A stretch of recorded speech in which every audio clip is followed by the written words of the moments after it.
Número 1. La tildaron de ingenua. La tildaron de patética. Cuando Clara Jenkins firmó los papeles del divorcio y abandonó un imperio de $10,000 millones sin pedir ni un céntimo. Los tabloides la retrataron como la exesposa arruinada que lo había echado todo a perder. Su marido, el multimillonario tecnológico Mako Sterling, creía haber ganado. En su mente, la había destrozado por completo. Lo que no llegó a comprender fue esto: el silencio no siempre significa derrota. A veces, el silencio es simplemente el instante previo al impacto. 6 meses después, Clara no regresó implorando clemencia. Volvió a su mundo en la pista de aterrizaje, junto a un Gulfstream G700 propiedad del único hombre al que Mako temía más que a cualquier colapso del mercado. Esta es la historia de la mujer que se fue sin nada y regresó para llevárselo todo. El aire dentro del ático en 432 Park Avenue siempre era ligero, fresco y con un sutil aroma a cuero y ozono. A Mako le gustaba llamarlo el olor del éxito. Esa noche, el ambiente olía más a traición. Clara estaba de pie frente a los ventanales que iban del suelo al techo, contemplando Manhattan. Desde el piso 92, la ciudad parecía inerte. Parecía un circuito, nítido, brillante, impersonal. Detrás de ella, el hielo golpeaba contra el cristal. No seas tan dramática, Clara, dijo Mako. Es un acuerdo de separación estándar. Mis abogados de Skaden lo redactaron. Es impecable y justo. No había arrepentimiento en su voz, solo la irritación contenida de un hombre que lidiaba con un pequeño inconveniente. Estaba recostado en un sofá italiano hecho a medida, con una copa de Macallan 25 en una mano, sus ojos vagaban entre ella y los mercados asiáticos en su teléfono. Sobre la mesa frente a él había una carpeta de cuero azul repleta de documentos legales. ¿Justo? Clara se giró para mirarlo.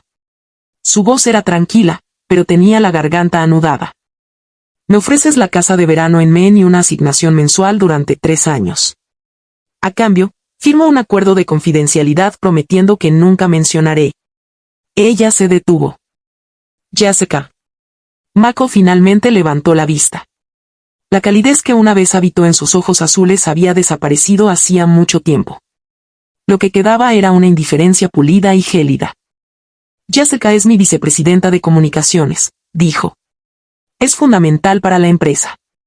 No voy a permitir que sus celos generen revuelo antes de la salida a bolsa. La junta directiva ya está nerviosa. Ella es tu amante, Mako. Lo ha sido durante 2 años. Ella es mi socia, espetó, poniéndose de pie. Algo que tú dejaste de ser hace mucho tiempo. Cruzó la habitación, dio un golpecito a la carpeta y bajó la voz como si le estuviera explicando matemáticas básicas a un niño. Puedes luchar contra esto si quieres. Contrata a un abogado de divorcios de segunda categoría y alarga el proceso judicial durante 2 años mientras te ahogo en gastos legales. O puedes firmar ahora, quedarte con la casa de Men y desaparecer discretamente con la poca dignidad que te queda. Clara lo miró fijamente. Este era el hombre al que había amado cuando aún programaba en un sótano. El hombre cuyas presentaciones para inversores ella editaba a las 2 de la mañana. El hombre al que había tranquilizado tras cada rechazo, cada presentación fallida, cada puerta que le cerraban en la cara. Y ahora él permanecía de pie frente a ella como si ella no hubiera aportado nada. Como si fuera una versión obsoleta de su vida que necesitaba ser borrada. Ella se dirigió a la mesa. Michael sonrió con sorna. Esperaba lágrimas. Un escándalo. Negociación. Sabía cómo ganar peleas. Le gustaban las peleas.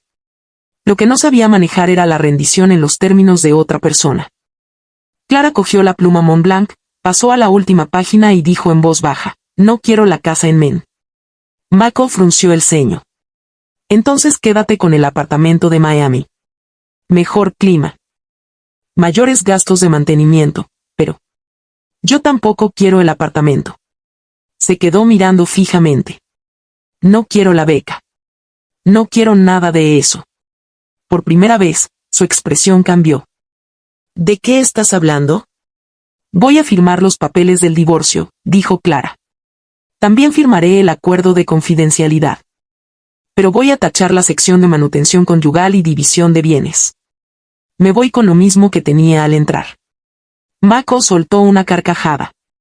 Estás fanfarroneando. No lo soy. Llevas 7 años sin trabajo. No tienes ahorros. ¿Qué se supone que es esto? Un gesto noble. ¿Crees que haciéndote la víctima vas a conseguir que te persiga? Ella no respondió. En cambio, trazó una línea limpia en la sección de activos, la rubricó y firmó la última página. Luego dejó el bolígrafo sobre la mesa. Quédate con el ático. La mansión de los Hamptons. El avión. El dinero. Y quédate también con Jessica. Se quitó el anillo de bodas, una esmeralda impecable de 4 quilates, y lo dejó sobre la carpeta. Pero no vas a comprar mi dignidad. Te dejo todo para que nunca puedas decir que te debo nada. Se dio la vuelta y caminó hacia el ascensor privado. Clara, la llamó Mako, con la confianza a punto de flaquear. Si te vas con las manos vacías, no vuelvas arrastrándote cuando te des cuenta de la realidad. Te destruiré. Las puertas del ascensor se abrieron. Entró, pulsó el botón del vestíbulo y observó cómo las puertas se cerraban al ver a Mako paralizado en su sala de estar, con un whisky en la mano. Con aspecto menos de conquistador y más de un hombre que acababa de darse cuenta de que algo en su sistema perfecto no cuadraba. Salió del número 432 de Park Avenue con 2 maletas y se subió a un taxi amarillo. Nunca miró atrás. 3 meses después, el radiador de su apartamento sin ascensor en el 4º piso de Astoria silbaba como si estuviera furioso por estar vivo. El apartamento era apenas más grande que el vestidor de su antiguo ático. La pintura se descascaraba. Las ventanas vibraban. La única vista era la pared de ladrillo de la lavandería de al lado. Clara estaba sentada en una mesa inestable de IKEA, mirando fijamente su computadora portátil. Su saldo bancario brillaba en la pantalla, $1,542,50. En 4 semanas había solicitado 30 puestos de trabajo: asistente ejecutiva, jefa de oficina, editora junior, coordinadora de redacción. Tenía un título en Historia del Arte de la Universidad de Columbia, pero un periodo de 7 años dedicado a ser ama de casa había convertido su currículum en un lastre. Y algo peor estaba sucediendo. Abrió una pestaña del navegador y buscó su propio nombre. El primer titular le revolvió el estómago. Página 6. La cazafortunas que desapareció. ¿Por qué Clara Sterling abandonó a su marido multimillonario antes de la salida a bolsa? Entonces, Daily Mail, según fuentes, la exesposa exigió $50 millones antes de huir con un amante misterioso. La cosa se prolongó indefinidamente. Era codiciosa. Inestable. Deshonesta. Una trepa social. Una mentirosa. Mako no se había conformado con ganar el divorcio. Había salado la tierra a sus espaldas. Su equipo de relaciones públicas, liderado por Jessica Vane, había manipulado la historia de forma tan agresiva que Clara se había vuelto inempleable. Según la versión que Mako transmitió a la prensa, ella lo había abandonado, malversado el dinero de la familia e intentado extorsionarlo antes de que él, con nobleza, se negara. Todo mentira. Pero Mako tenía contactos en los medios. La prensa especializada en tecnología financiera lo adoraba. Paystriam estaba a pocas semanas de salir a bolsa, y él necesitaba parecer intocable. Clara cerró el portátil y se llevó ambas manos a la cara. Ya había vendido sus bolsos de diseñador para pagar la fianza. Había vendido su reloj Cartier para pagar el alquiler. No le quedaba casi nada. Su teléfono vibró con una notificación de LinkedIn. Otro rechazo. Ella leyó la primera línea, gracias por su interés, y ni siquiera se molestó en abrir el resto. Por un instante terrible, la voz de Mako volvió a ella. Quizás tenía razón. Quizás era débil. Quizás marcharse sin nada no había sido valiente. Quizás simplemente la había hecho más fácil de borrar. Sin dinero, no podía contratar a un abogado especializado en difamación. Sin pruebas, no podía defenderse. Sin una plataforma, nadie la escucharía. Un fuerte golpe en la puerta la sobresaltó. Su pulso se aceleró de inmediato. ¿La había encontrado Mako? ¿Había enviado a alguien? ¿Otro notificador judicial? Se acercó sigilosamente a la puerta y miró por la mirilla. El hombre que estaba de pie en el pasillo desentonaba por completo con el papel pintado manchado y la luz parpadeante. Vestía un traje de 3 piezas color carbón, de un corte tan impecable que parecía hecho a medida. Tendría unos 60 años, cabello plateado, Una postura erguida y una quietud que denotaba más disciplina que edad. Llevaba un maletín de cuero. Cuando Clara abrió la puerta unos centímetros, sin soltar la cadena, el hombre ladeó la cabeza. Clara Sterling. Ahora soy Clara Jenkins, dijo bruscamente. ¿Quién eres tú? Me llamo señor Thorne. Soy un conocido en común. ¿Puedo pasar? No conozco a ningún señor Thorne. Y si Michael te envió, dile que ya no queda nada que llevarse. Un atisbo de compasión cruzó el rostro del hombre. El señor Sterling no me envió. De hecho, se alarmaría bastante al saber que estoy aquí. Hizo una pausa. Trabajo para la finca de Graeme. Clara se quedó quieta. El nombre evocaba algo antiguo y enterrado. ¿Señora Alistair Graeme? Exactamente. Lleva 6 meses intentando localizarla, señorita Jenkins. Ha resultado bastante difícil encontrarla. Lentamente quitó la cadena y abrió la puerta. Thorne entró sin mirar a su alrededor con lástima, lo que de alguna manera lo hizo aún más inquietante. ¿Por qué me estaría buscando Sir Alistair Graham? Porque hace 10 años, dijo Thorne, dejando su maletín, usted se ofreció como voluntario tras los disturbios del G20 en Londres. En medio del caos, sacó a un anciano de un sedán en llamas después de que su equipo de seguridad se separara. Le practicó reanimación cardiopulmonar hasta que llegaron los paramédicos, dio un nombre falso a la policía porque no quería llamar la atención y desapareció. Clara lo miró fijamente. Lo recuerdo. Estaba sufriendo un ataque al corazón. Usted salvó la vida de Sir Alistair Graham, dijo Thorne. El accionista mayoritario de Graham Heavy Industries. Jamás olvidó a la joven estadounidense de la bufanda roja.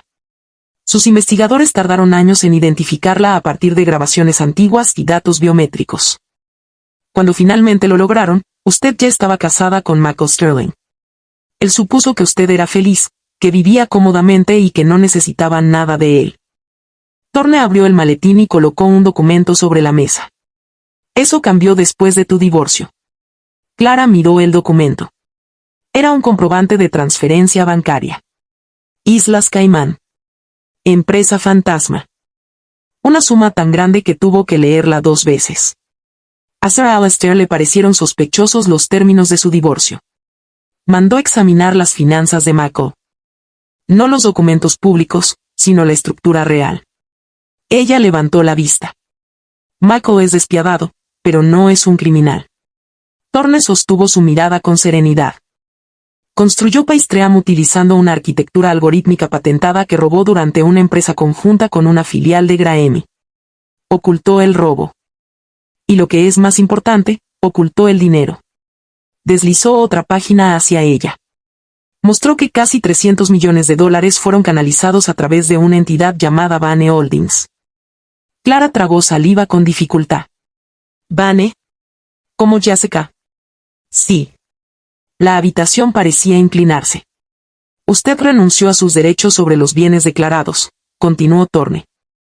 Pero según la ley de Nueva York, los bienes ocultos durante un divorcio pueden invalidar por completo los términos del acuerdo. Y cuando se demuestra la ocultación, las consecuencias pueden ser catastróficas para la parte que los ocultó. Clara se quedó mirando los números. Michael no solo la había engañado. Le había ocultado fortunas mientras la convencía de que estaba siendo generoso. Está moviendo dinero a través de Jessica para que no quede registrado antes de la salida a bolsa, dijo Thorne. Cree que eres pobre, estás arruinado y no vales nada. Sir Alistair no está de acuerdo. Cerró el maletín.